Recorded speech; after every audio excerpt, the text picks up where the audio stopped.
Sandrine Montagnier, bonjour. Bonjour Alexandre. Un nouvel épisode avec vous, Oui, un épisode de numérologie. c'est ça. C'est ce qu'on avait promis, hein. Ah oui, c'est ce qu'on avait promis. Et qu'avait-on promis déjà? Le chemin de vie, je crois. Le chemin de vie. Ouais. Alors, comment l'abordez-vous, ce chemin de vie? Eh bien, le chemin de vie, on va dire, c'est simple. On prend la date de naissance. Donc, avec la date de naissance, on va prendre un exemple. Oui. Parce que ça sera plus parlant. Par exemple, quelqu'un qui est né le 1er juillet 1962. D'accord. Donc, on additionne tous les chiffres. Mhm. 1962 plus 7, juillet plus 1. D'accord. Donc, ça fait 1970. 1970, on le réduit, parce qu'on était sur la base 9 en numérologie, vous vous souvenez? Oui, tout à Ouais. fait, tout à fait. Je Euh, pense qu'on en parlera aussi hein. tout à l'heure. Hein. Donc, 1970, donc 9 plus 1 plus 7, Mhm. 17. 17, on réduit en 9, ça fait 8. Donc, la personne qui est née le 1er juillet 1970 est un chemin de vie 8. D'accord. Mais il y a à peu près il y a des millions de chemins de vie 8. D'accord? Oui, tout à fait. Bah, c'est comme si on dit à quelqu'un, vous êtes du signe du poisson. Bah, c'est quand même trop généraliste. Oui. Alors peut-être que je vais vous expliquer quand même ce que c'est le chemin de vie. Ah oui, oui. Parce que finalement, Oui. Et je connais aussi beaucoup de personnes qui sont derrière l'écran qui vont... qui vont vouloir. Alors en fait, le chemin de vie, ça porte bien son nom. C'est la direction dans laquelle on devrait aller par rapport à l'incarnation qu'on a choisie. D'accord. Qu'on a choisie ou qui nous a été donnée. Ça, c'est en fonction de ce qu'on souhaite. Et donc, il y a des chemins qui sont plus ou moins tortueux, des chemins qui vont plutôt monter, des chemins qui vont plutôt descendre. Mais parfois, on descend dans la vallée, mais c'est verdoyant. Mhm. Et parfois, on monte. Alors, ça a un côté peut-être parfois plus valorisant, de dire oui, je monte, mais c'est parfois plus aride, plus froid, Oui. plus sec. Enfin, donc, tous les chemins de vie, on va dire, nous correspondent.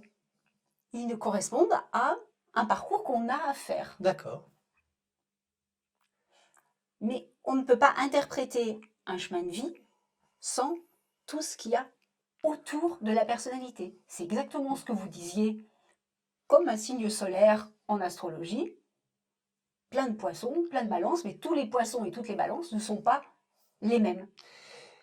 Et vous, comment l'abordez-vous? Quelle méthode, quelle approche avez-vous d'un chemin de vie lorsque vous faites un thème, par exemple? Alors, déjà, je vous ai dit qu'on partait de la date de naissance. Donc la date de naissance, elle est composée d'un jour, d'un mois et d'une année. Mmh. Donc, quand je vais calculer le chemin de vie, eh bien, je vais prendre en considération tous ces éléments.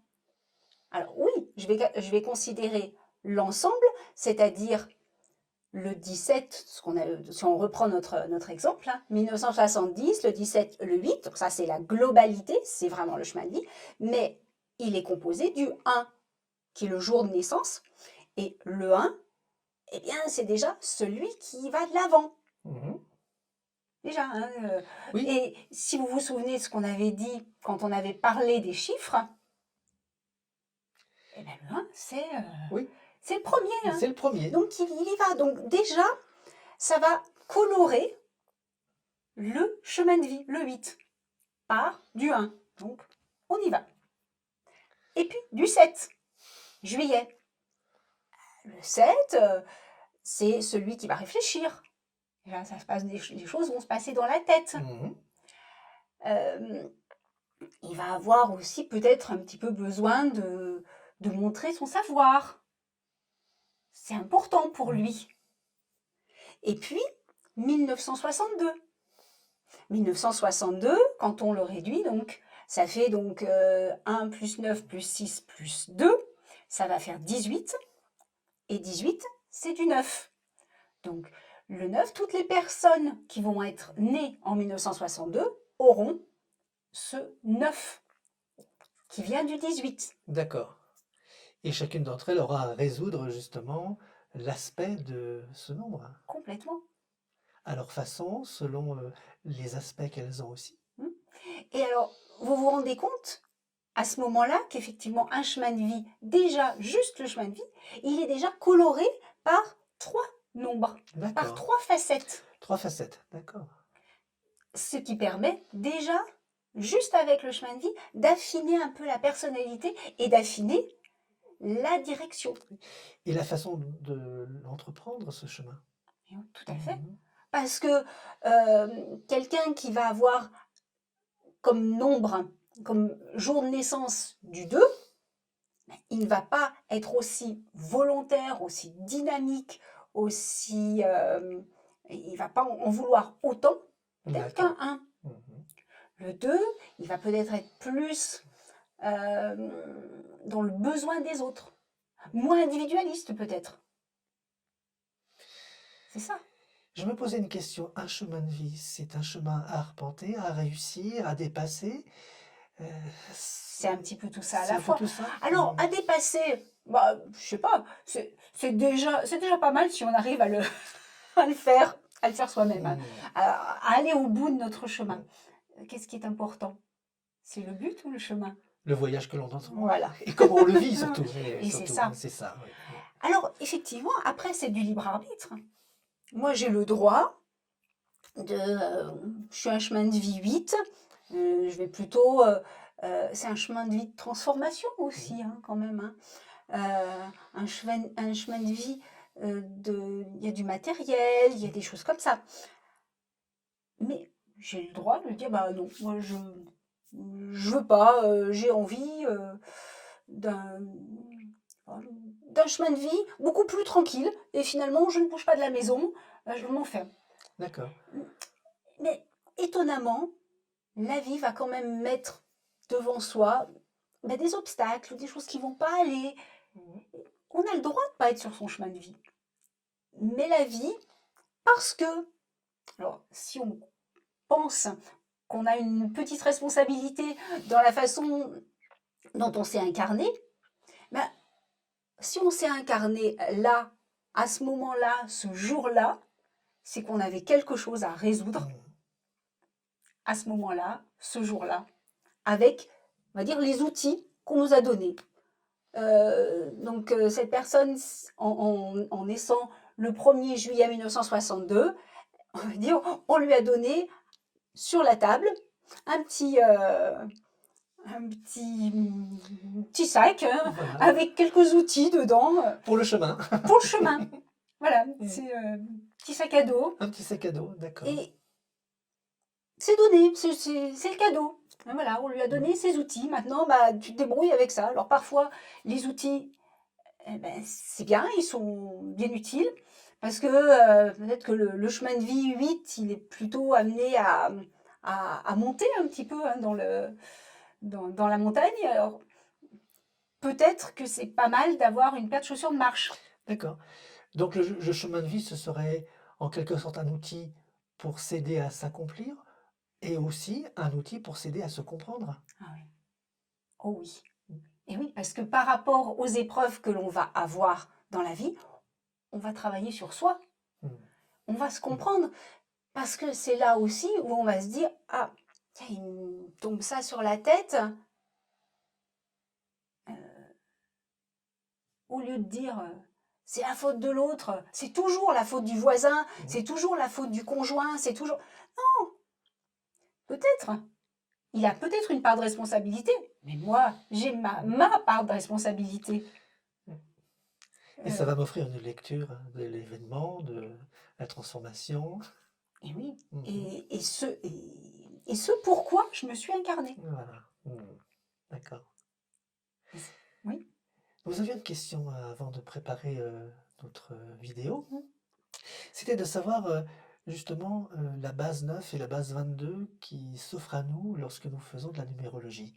Et je pense que nous pourrions conclure par cette explication. Alors, en fait, donc, en numérologie, effectivement, on travaille avec, en base 9, avec les maîtres nombres dont on a parlé. Et La base 22, en fait, fait appel au tarot de Marseille. Moi, la façon dont je travaille, j'aime bien avoir ces deux visions, Mm. parce qu'elles sont complémentaires et elles permettent d'affiner. Tout à l'heure, toujours dans notre exemple, hein, ça va nous permettre, j'avais donc, donc on arrivait à un chiffre global sur le chemin de vie qui était 1970. Mm. Si on le réduit, on arrive à du 17. Voilà. 17 pour arriver à 8, d'accord? Mais 17. Et 17, on rentre dans le 1 à 22. Mhm. Et dans le tarot, 17, c'est l'étoile. Et un chemin de vie qui vient d'une étoile pour faire 8, ou alors qui vient d'une justice qui fait 8 direct, c'est pas la même chose. Pas du tout, non. Il suffit de regarder les deux cartes, hein, les deux arcanes, pour s'apercevoir qu'on n'a pas du tout la même chose. Et pas du tout la même personnalité, et pas du tout les mêmes potentiels. Et pourtant, c'est bien du 8. C'est bien du 8. D'un côté, on a la douceur de l'étoile et l'autre, la rigueur de la justice. Et c'est ça. C'est ça. Et peut-être les deux, finalement. On- Ou peut-être, on penche peut-être vers l'un ou vers l'autre. Oui, et puis c'est peut-être comme le 8, c'est quand même une notion de transformation. Ah oui. Comment je me transforme? Je me transforme par la rigueur de la justice, Oui, ou je me transforme par la confiance que je vais avoir en la vie de l'étoile. d'accord. D'accord. Il y en a un, effectivement, qui est plus rond, plus doux. Le 8 de la justice, c'est quand même plus rigoureux. Mais les deux ont toujours l'idée aussi d'infini avec le 8 et Voilà, puis l'univers de la belle étoile. tout à fait. Après, comment on les vit? C'est passionnant. C'est pas Vraiment. toujours la même façon de les vivre. Comme quand on regardait juste l'année de naissance, 1962, c'est un 9 qui vient du 18, D'accord, voilà, d'accord. qui vient de la lune. C'est pas un ermite, c'est une lune. Donc avec tout l'intuition, l'imaginatif, le créatif, c'est beaucoup plus doux, Oui, beaucoup moins aride, là encore, qu'un ermite. oui. Et c'est toujours une lumière aussi un peu voilée. La lampe de l'ermite et la lumière de la lune. C'est ça. D'accord. On a toujours le point commun, heureusement, hein, on n'est pas diamétralement opposés, mais en même temps, il y a cette subtilité. Et c'est pour ça que quand je travaille sur un chemin de vie, j'aime bien avoir toutes ces nuances, parce que c'est de la notion de la nuance. Et ça, j'aime, parce qu'on est tout en camailleux, finalement. Oui. En camailleux de 8, Oui, si vous oui, voulez. oui. Un petit peu plus, un 8, un petit peu plus 1, un petit peu plus 7, un petit peu plus 18, un petit peu plus 17. Voilà. Voilà. Et on donne une finesse, une Justement, compréhension. j'ai envie d'oser une métaphore. On parlait de la forme du chemin, de sa direction, mais on n'avait pas parlé de sa texture. Si c'est un chemin doux, un peu plus rugueux, et là, on a cette notion, Tout à fait. on a cette dimension-là. Et oui. Mm. Et en plus, alors ça, en numérologie, donc quand on monte un thème, c'est juste un élément. Parce qu'après, il y a d'autres éléments qui vont se greffer et qui vont permettre d'interpréter. Mais là, c'est juste un tout petit bout. Oui. Eh bien, ces autres petits bouts, comme des pièces de puzzle, on va finir par les assembler. Les prochaines pièces. Eh bien, peut-être l'expression. L'expression? Ah oui. D'accord. Eh bien, là, on aura une autre dimension avec les prénoms et les noms. Merci Sandrine Voilà. Montagnier. Merci à vous, Alex. À très vite.